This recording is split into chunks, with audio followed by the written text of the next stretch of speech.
Hey everyone, this is Dr. Casey Johnson. Thank you so much for taking time to listen to the Unlock Wellness podcast. I know you're going to love today's episode with Jessica Carvo. She has such an amazing story, so I'm excited for her to jump on and share that with you guys. If you've been loving the Unlock Wellness podcast, please be sure to jump onto iTunes, subscribe, and write a review. It really helps me out a lot, and I really appreciate all of the feedback and support. Also, be sure to follow me on social media to keep up with the latest podcast episodes. The best way to connect with me is on Instagram, Facebook, and Twitter. My username across the board is at Dr. Casey Johnson. That's DrKaseyJohnson. You can also check out my website at drkaseyjohnson.com. Thank you again for listening. I hope this episode leaves you feeling inspired to start making positive changes to your health. Now it's time for today's episode. I hope you love my conversation with Jessica Carvo.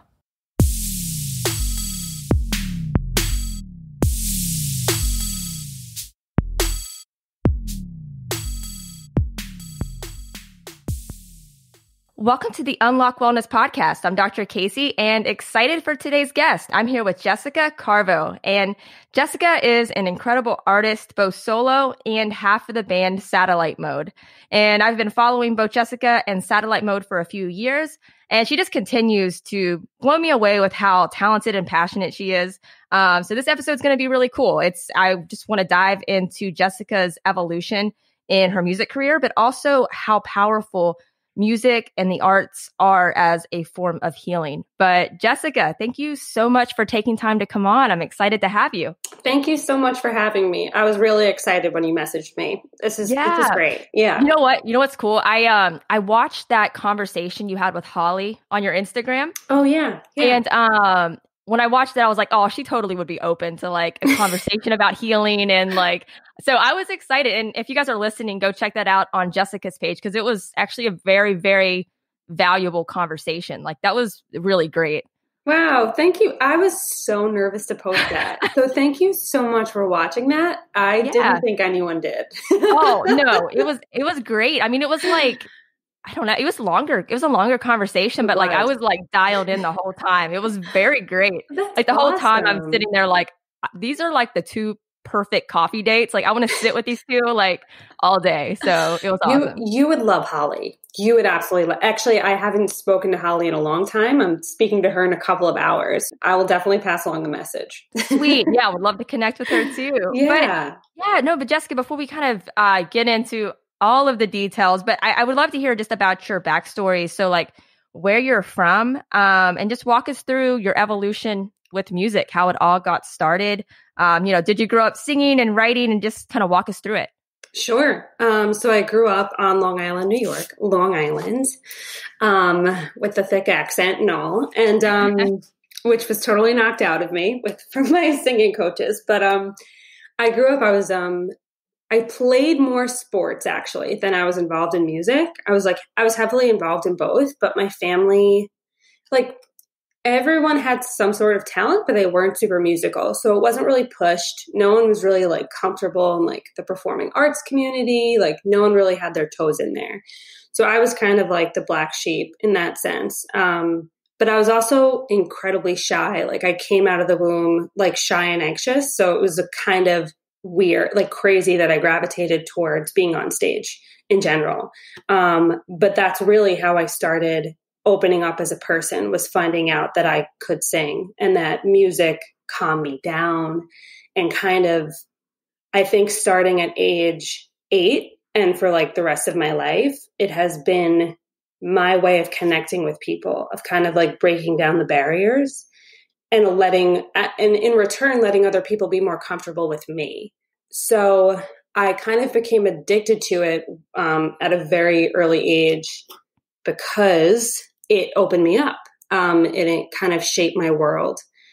So let's see. Let's jump to college, where I was super involved with choir and my a cappella group.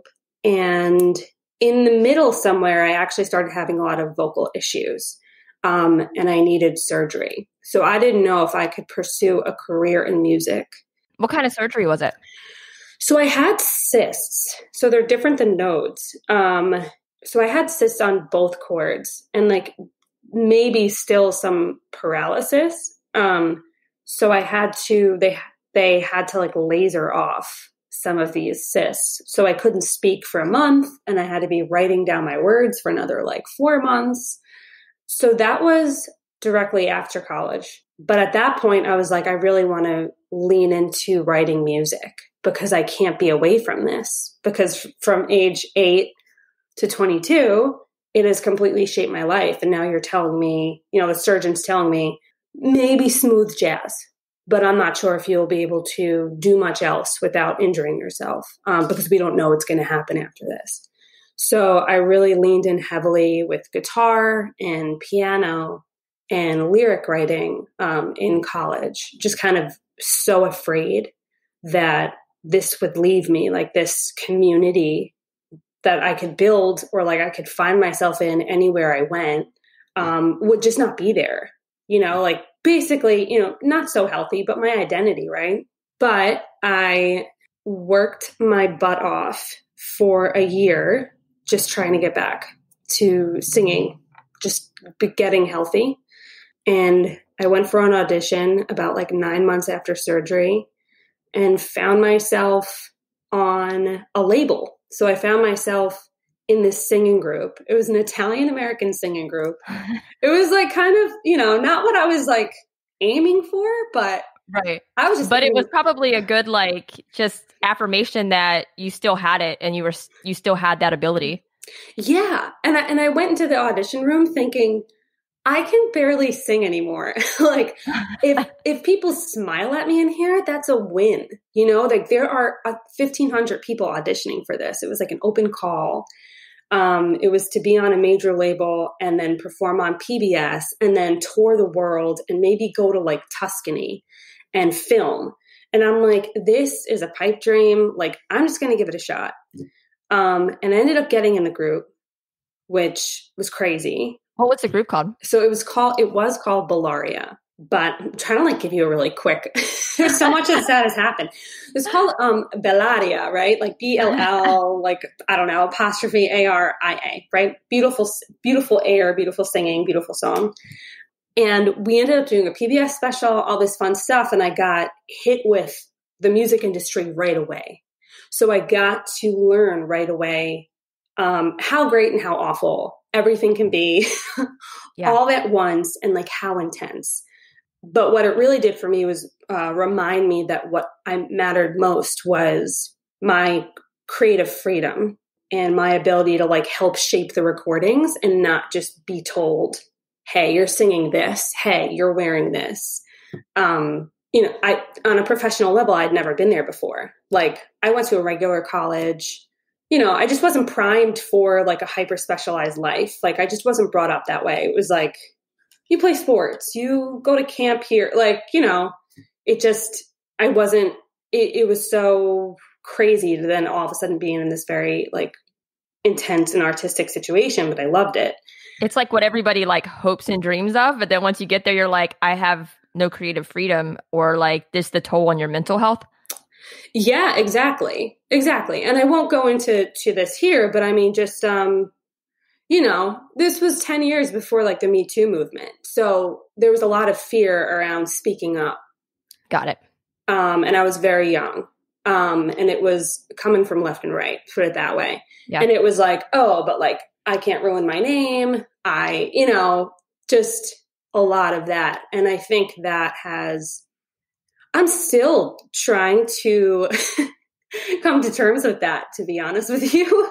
I still hold resentment from that stuff. And I'm still always on edge. Sure. If I'm being completely honest. Believe women. Absolutely. Well, satellite mode is technically independent, right? Oh yeah. Satellite mode's always been independent. Okay, cool. Mm-hmm. Yeah. So this coincided with all the labels like shutting down and like everything moving to LA. So like around 2011 or 2010, like everything just fell apart. So that project fell apart just in time for my college a cappella group to get picked up for this show, The Sing Off. and they wanted me to come back and sing some solos on the show. And so that was really cool. I met a bunch of amazing people there. There's this group, Pentatonics. They like blew up after that show. They're like amazingly talented. And so I was on the season with them. Actually, I think Scott Hoying showed me where I could find emojis. That's like my claim to fame. That's a great person to teach you. Right? He's like, what are you doing without emojis? It's a good point. Maybe this is why you're winning. And now your life is different. Yeah. So, and then I just had the same feeling. So I was in New York. The show ended. I met a lot of great people that have helped me since then. They've, the relationships you build on these shows are great. Especially in a community like the Sing Off, where everyone is really about the music and really about community. It's like really not like any other competition show.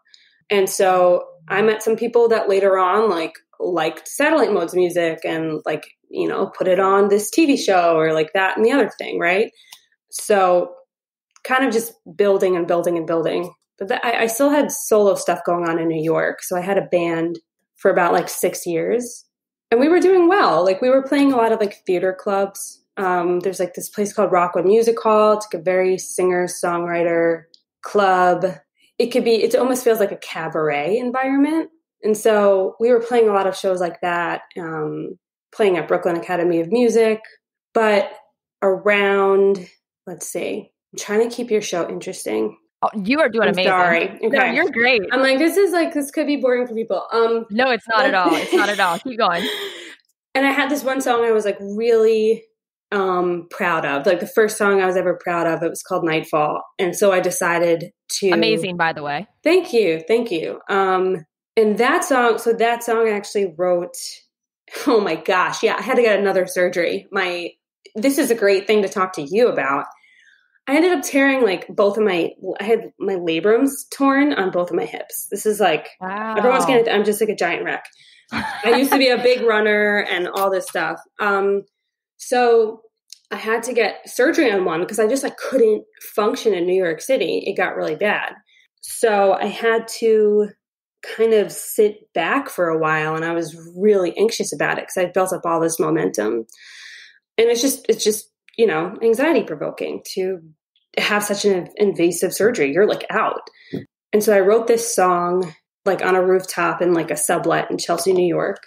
And I wrote it a cappella after hearing some really personal bad news. And it really gave me the confidence after playing it live at shows. It gave me the confidence to go into the studio and start learning that process, because I had just been a singer in a studio. I had not been taking control of the process, I guess executive producing, which is a whole other can of worms. Yeah. And it's a big undertaking, mentally, financially. I'm sure it's super empowering though, once you figure it out, because now it's you don't have to depend on other people. You are literally in complete control. Yeah, you are. Yeah, it's totally up to you. Everything, the scheduling, the directing, even if, I collaborate. I'm so big on collaboration and seeking, advice from people who might have more experience than me. But at the end of the day, the final, product, I guess, it's weird using that word for a song, but the final outcome is up to you. You decide when it's done. So I thought this song was worth it to then go into the studio. And so I spent a year in the studio working on 4 or 5 songs. And 2 months before I'm supposed to release these songs, my sister dies in a car accident. So, oh my gosh. Yeah. So I wasn't when something so sudden happens, when something so tragic happens, and she had that's my niece's mother. So when something like that happens, you're just, things go blank, right? You go numb. I wasn't thinking clearly. I was just okay. I had some really big shows lined up. I was opening up for a friend who was opening up for, I was an opener for Mark Broussard, who I'd been listening to for years at at a pretty big, I think it's called the Highline Ballroom. Unfortunately, I don't know if it's open anymore, but like a pretty big sized room in New York. And it was like a big deal, but I wasn't, clearly I wasn't thinking about that, but I just released the music without any plan, I just needed it out. Like, I just needed to be like, hey, it's out. I couldn't have it hanging there because I was afraid I would never get it out. But what ended up happening is no one really knew about it because I didn't know what I was all alone. You didn't have like the mental energy to really not care, but like there were so many bigger things at the same time. Yeah, I can't imagine that. Yeah, it was just like, okay, I have to deal with this family stuff now. And I was also working a full-time job to pay for the EP, And then, so all this is going on. And around the same time, Alex, Satellite Mode Alex, and we started just for fun and like just to experiment. Like, we were in his bedroom studio, just like working on fun pop songs, which for me, like, that's how I thought of it. I'm like, oh, fun pop songs. That's not really what I'm saying. That's not what I sing, but I love writing fun pop songs. Like, who doesn't want to listen to a fun pop song? And we thought maybe someone else would sing this stuff because, he also had a full-time job at the same time as well. And, neither of us were like trying to carve out this life at the time. Right.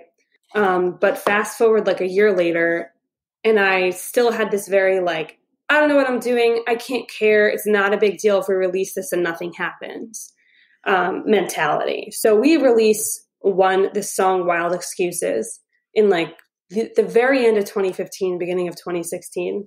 Just like, hey, if something cool happens, cool. If something doesn't, cool. Whatever. Ended up going viral. It ended up making like the top 10 chart on Spotify. Awesome. Yeah, it was like, are you kidding me? But it was like completely organic. It was just Alex and I emailing 200 bloggers, like personalized emails being like, hey, listen to this, cross our fingers, see what happens. And so our two first songs that we released ended up going viral and/or landing on like the top 5 playlists on Spotify. Granted, this was like 2016, and like no one really says this now, but like Spotify was different for artists in 2016. You could do that, and that could happen. You don't see that happening very much. There's a reason why like you see a certain number of major label or like label artists on a playlist. That is very purposeful. So that's another conversation. Yeah.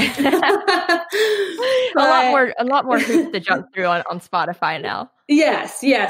So it was way more organic, I think, when but we were lucky, right? Because then what ends up happening is like optics unfortunately matter.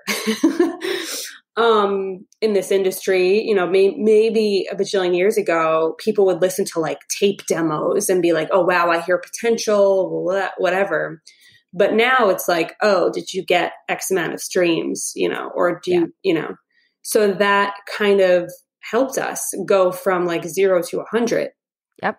I think I heard you guys for the first time on Spotify. I have no idea how I found Satellite. I'm pretty sure it was Spotify, and it was either Wild Excuses.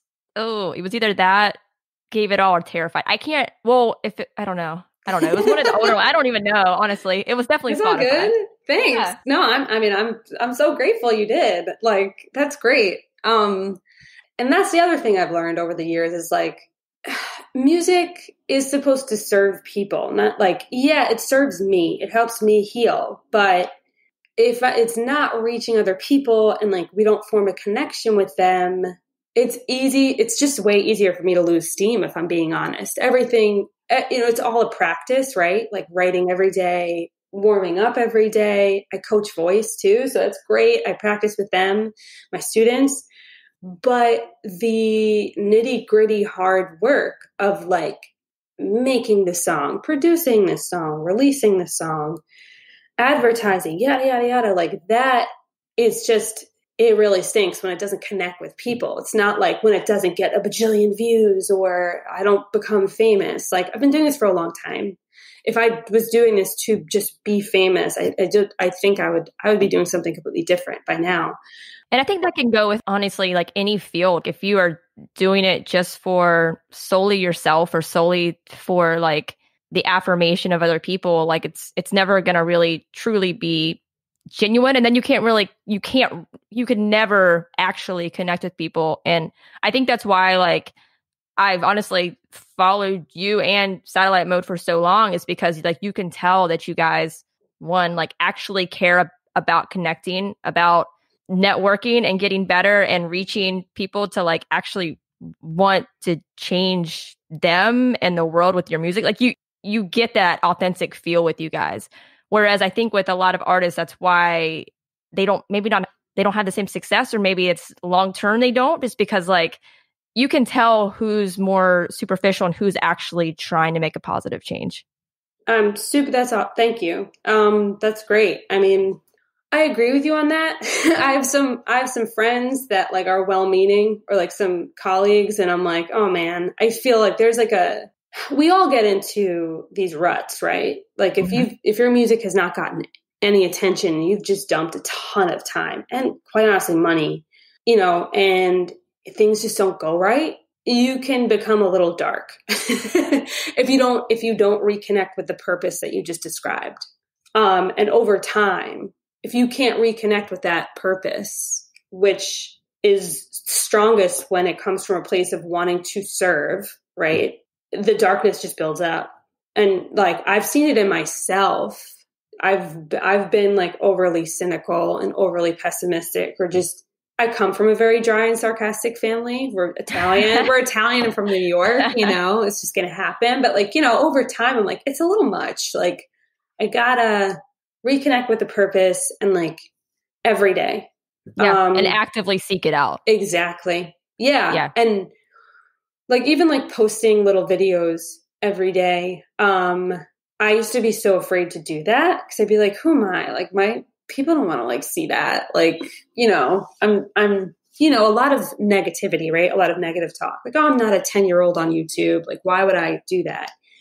And then I'm like, there are some people that want to, and I enjoy other people's content. So this is more than just about me. Like, right. And you feel better once you finally post something. And that's so funny that you are incredibly talented, and the fact that you still get nervous is just like so funny. Because you're amazing. And please keep posting daily videos because they're incredible. And then Jessica, and I want to get your just kind of thoughts, kind of a loaded question, but just like with just importance for arts and music for kids. I feel like it's kind of a running joke to like hate on arts programs or take them away for schools or just discredit them because they're not as important as other things. You know what I mean? Like that kind of situation happening in schools or just with families who maybe value like not somewhat superficial things over actually like finding ways to express themselves. Like I think music and art is such a great outlet for that, just because it allows kids and really, I mean, obviously adults too, to communicate and express emotions when like as kids, we're not taught how to properly express and get those emotions out there. And everybody does it in such a different way, like whether it's music or writing or, there's so many different ways that somebody could express themselves. But I guess like that's just kind of rambling, but kind of like long story short, just how important like music and arts are for kids and adults to fully express themselves. And just the fact that it's getting discredited for a lot of like kids in schools and things like that. That's great. No, that's a great question. And honestly, I'm afraid I could talk about it for like 3 hours because I feel very strongly. I'm here for it. I feel very strongly about it. I think this is an awful. You can feel in adults, you can feel when there's a void of culture and music. Yes. Like, and I'm talking like adults that are wealthy, adults that like have achieved a certain amount in their life. You can feel the void. It's like sad. It's like sad. It's yes. like an empty. I understand. Yes. And recently, my husband and I met people. They were lovely people. They were nice people. But like the conversation just got dark. It got really superficial. And there was this energy that I just really can't be around. Like, right.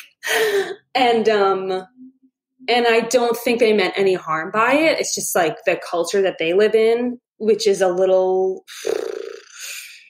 mostly about the bottom line, mostly about money, spreadsheets. We need them, right? We need that. I'm not like ignorant of that. Right.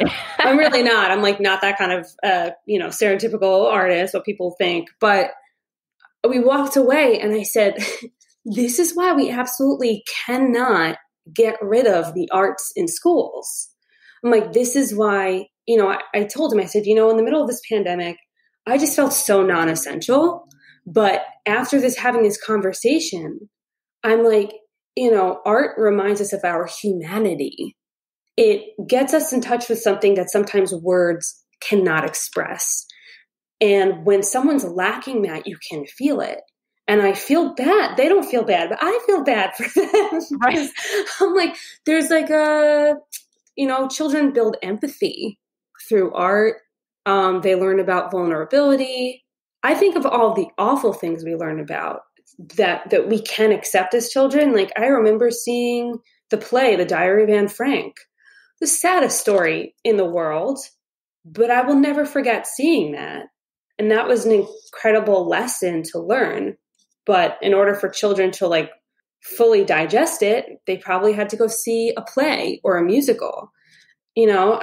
I know children with autism and they communicate through music. Music calms them down. I have friends who are incredibly musical that didn't speak until they were 4 years old. And they learned how to sing before they learned how to speak. There's just so much that it's just like undeniably important. Yeah.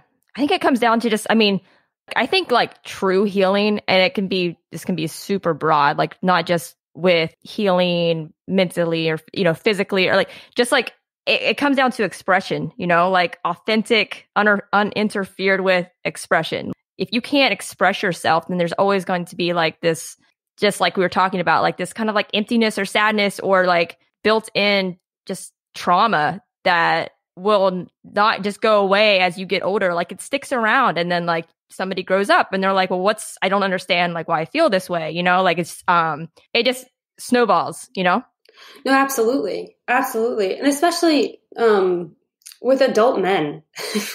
Yeah. Like I see it a lot.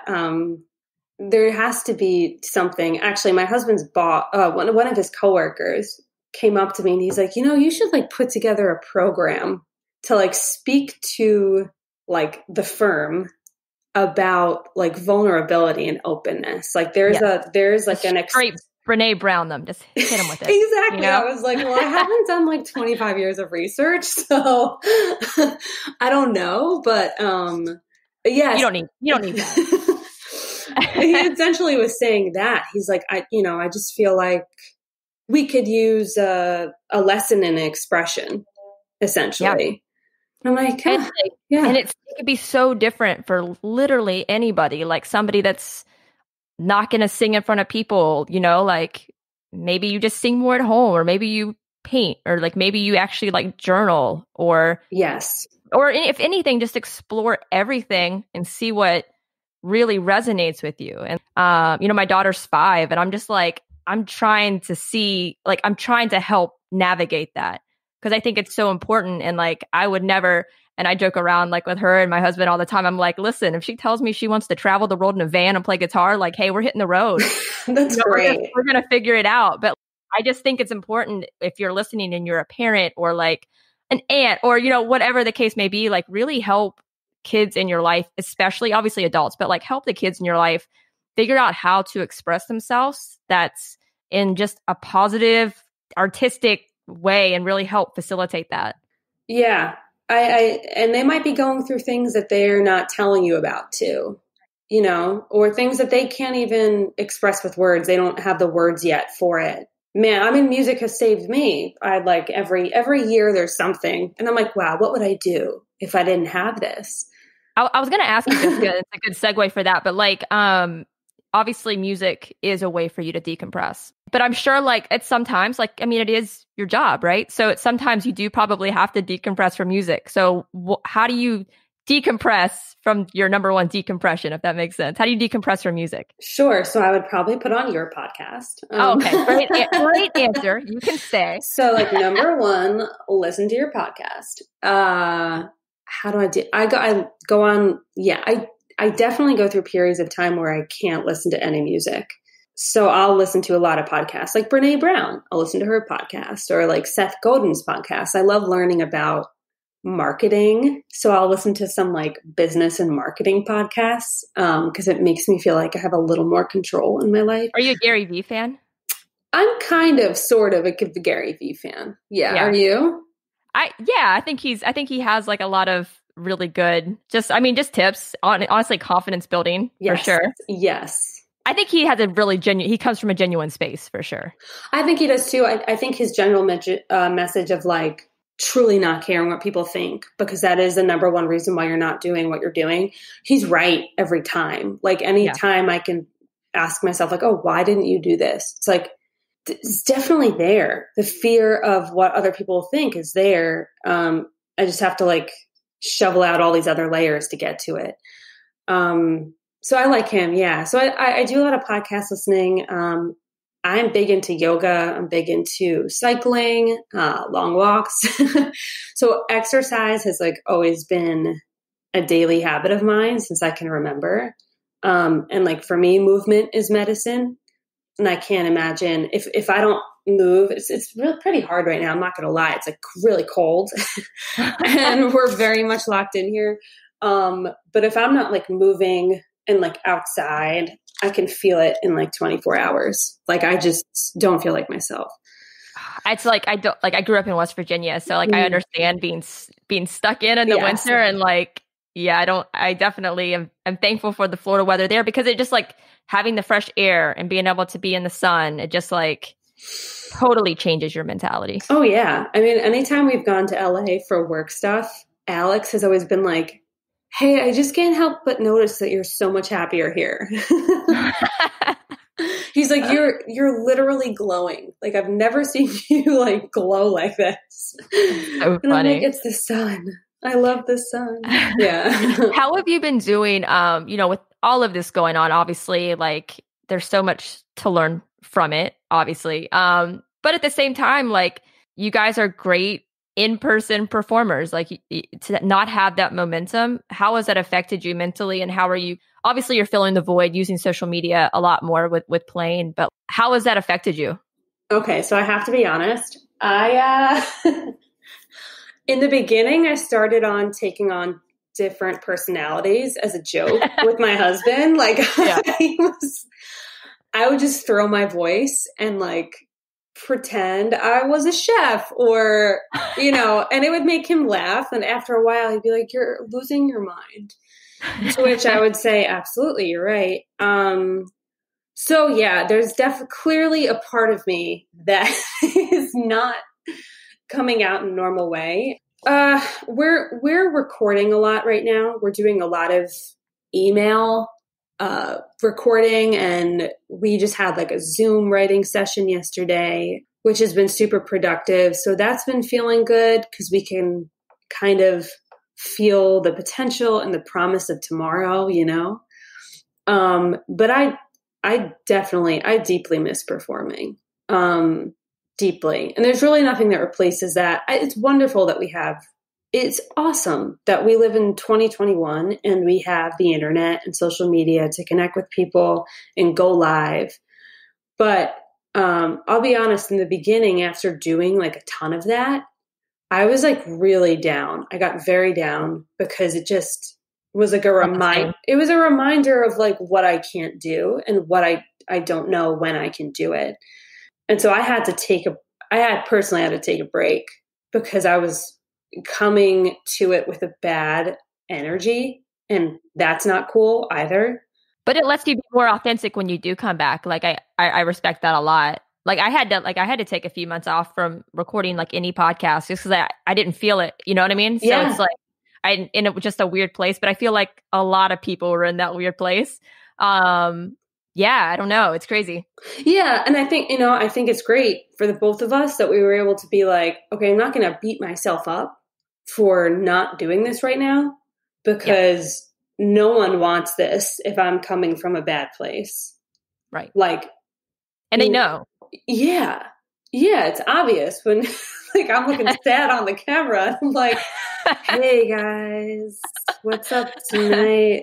You're like, I don't know if you're a Friends watcher, but it's like, Sick Phoebe. It's like the resting sick boy. Oh man. No, that's so I mean with live shows, is there any like light in the end of the tunnels? Like are you guys starting to get the okay with any venues, or are you guys just really waiting it out? Is there any changes with that? Maybe in a couple of months we'll perform in a venue and have it recorded, like filmed and displayed to like our fan base. Like maybe we'll do a live stream show like from a venue instead of our homes. Actually, sorry to cut you off. No, tell me. That's a great idea. I actually, so an artist that I follow did a live show where they just, had it in a venue and they helped, obviously promote it and stuff, but like fans would pay for the show, but like they donated all the proceeds to charity. And like that was really cool. And it was a very, very big turnout. Like I think things like that really opens up the door for a lot of really cool things that can make a lot of difference. Yeah, no, I agree. In the very beginning, I did a live from home for Rockwood Music Hall, which is like one of my favorite places in New York, and like gave all the money to them. And I'm still like, okay, that was a highlight of my year last year. Like, awesome. Felt really good because I desperately don't want that place to close. Like, I'm releasing solo music at the end of this year or the beginning of next year, and selfishly, I need that place to be open because that's where it belongs. Like it belongs in that atmosphere. And we all need those venues to stay open if we want to hear that stuff live again. So, I think we might do something like that. But with regards to like live audience, I mean, bands that are more established than us, they have what they call holds on performance dates. And those dates, and each date can have up to like 6 holds. So like if this band doesn't do it the next, right? So my guess and what I have kind of sort of been told is that stuff is like so booked up with like the Ariana Grandes of the world or like the Gusters. I don't know if you listen to Guster, but like, these bands that have been around for a while and have been like national touring acts for decades, and can absolutely, definitely promise a certain ticket sale amount. So maybe when all of those, after all of those people play, we'll be able to get on like a legitimate national tour. But I'm tempering my expectations and like understanding that like that's how this will work. But you never know. People could, you never know. I want you guys to come to Florida, but everybody's so afraid of Florida right now. You probably won't for a long time. I mean, I'm not. I would go to Florida. Great. Come to Florida. I can adjust you. It'll be a good time. That would be great. It's something else I wanted to ask you, to go off on a tangent for a second. One, who inspires you musically, but also non-musically? Cool. Well, I have a lot of heroes. I mean, I love Bonnie Raitt's voice has always been a guiding light. And so is Ava Cassidy's voice. I was always inspired by Sarah Bareilles, her story of not being like trained and like figuring things out. I've always kind of like connected with a lot of her story. And Regina Spektor, her experimental style has always been something I've gravitated towards.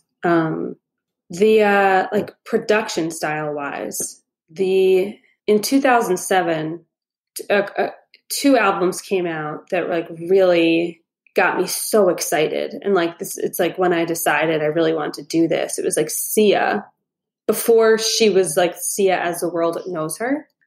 Sia, like the indie Australian, not super, like she was signed, but like indie style Australian singer-songwriter.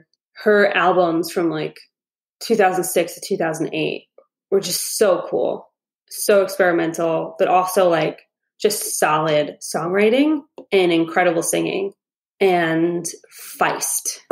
Feist, the production team, how they kind of mix like organic and like synthetic sounds to create like this like lush, beautiful, but like modern atmosphere, like an, environment, I guess. That stuff has always stood out to me. How you can blend the traditional with the new. Nice. And what about non-musical?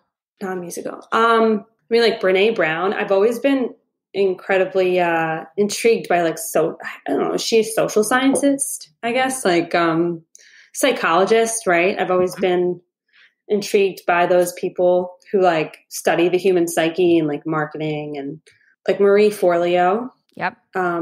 Love her attitude and her energy. I mean, Oprah, because whenever I'm making excuses for myself, I like read Oprah's Wikipedia page. Yep. And I'm like, That's your homework for today, everybody. When you feel bad, read Oprah's. If you think that you have limitations, read Oprah's Wikipedia page and snap back. Yeah. Right. Yeah. Oh, that's awesome. No, I love that. So obviously, that level of like learning about yourself and really diving in there and learning honestly just how to heal and handle that. Like, when did that happen for you? Like, was there a tipping point? Was it like after your sister? Was there something that like made you want to explore that about yourself and just improve how you view the world and handle it and express?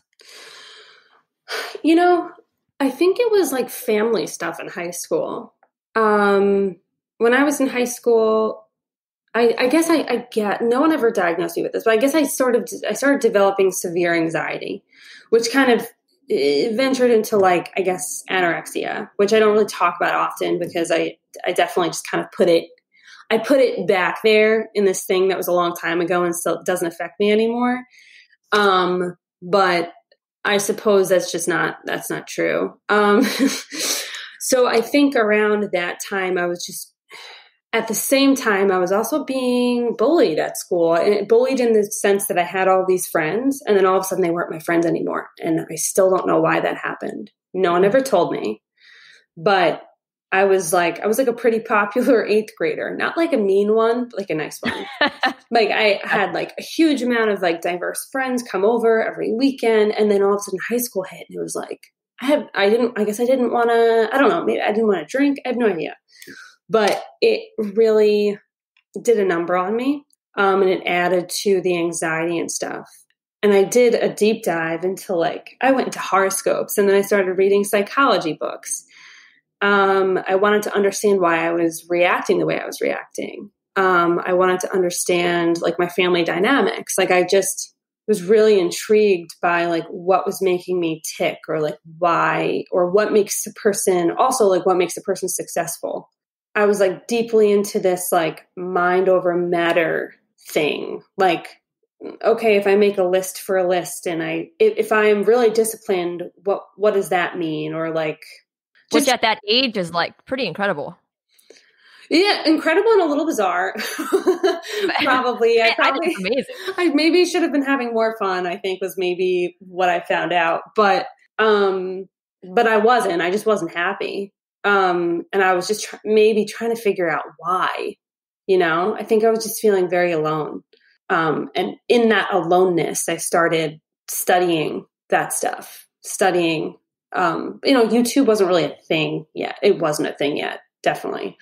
So I was just reading books. Like, I think my dad had like an old Tony Robbins book and I picked that up, and it started there. And then I took a ton of psychology classes and read up on Carl Jung and, started reading on, more modern takes on a lot of the old stuff. So yeah, I guess that's where it started pretty early on. Awesome. No, I love that. And I know you said you wish you would have had more fun, but I do think it's cool whenever like people like at that young of an age or high school or just really start to kind of explore that just at a young age. Because honestly, you don't really hear it a lot until it's like college or after they do all of the things and the schooling and now they're a lawyer that wish they would have sang and now they're super unfulfilled and now they're trying to dive into that. So it's like you had kind of a leg up on that. So I think that's really amazing. Yeah, I guess that's a good point. Yeah. In college, depending on where you go to school, they kind of push that stuff, right? Yeah. Yeah, that's a really good point. I never thought of it that way. Yeah. Yeah. So what, I know you mentioned there's a few like feature albums coming up. So like what is happening in the future that you want people to know about? What, whether it's with you solo or, with Satellite Mode, kind of just all the things. Yeah. So I've been in the studio probably about a year now for the solo stuff, working very slowly because I was putting Satellite Mode first. So that music is nearly done, and I'm planning on releasing like a debut solo EP closer to when I can perform live. So probably towards the end of this year, beginning and the beginning of next. So I'll be like kind of teasing a lot of that music out and maybe playing a little bit of it on some live streams on my social media pages. So that stuff will be coming out. And then for Satellite Mode, we're always writing. So we're always like weekly getting together on Zoom or in person and working on new music. And we actually have some cover songs coming out. So we have new releases coming out in March. We haven't told anyone yet. You heard it here first. You heard it here first, folks. So yeah, we have cover songs coming out. We have stuff ready and in the pipeline. But yeah, all coming out in the spring and the summer, and just emailing ideas back and forth. Recording them here, recording them there. Are you recording at home? Like, do you have like a home studio, like a little setup, or? Yeah. So I have a mic here and some speakers and an interface. So I do a lot of vocal stuff here. Very cool. Awesome. Well, definitely guys, if you are listening, go follow Jessica and Satellite Mode on social media. And what is the best way people can go do that? Sure.